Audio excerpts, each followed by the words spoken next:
What are your views on positive discrimination? Is it a necessary evil to help make institutions like Parliament and the police more representative, or is it a hypocrisy and unfair?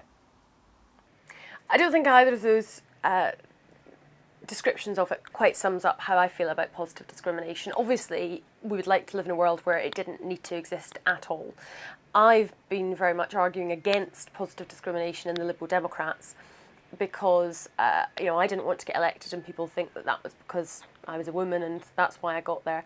Also, because we did the research and that showed that where women were going forward in selections as candidates, they were as likely, if not more likely, to get selected than the men, even in our most winnable seats.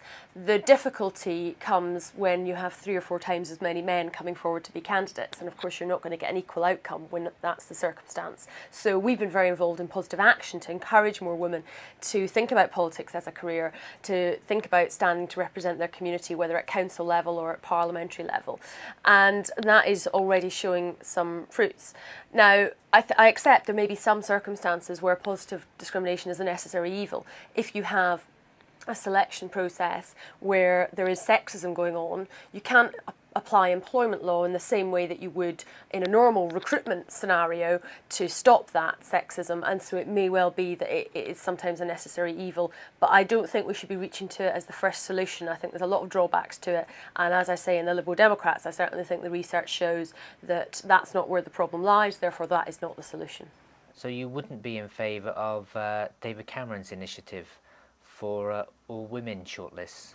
Well, that's exactly what I've opposed within the Liberal Democrats. I've opposed the all-women shortlists for that reason.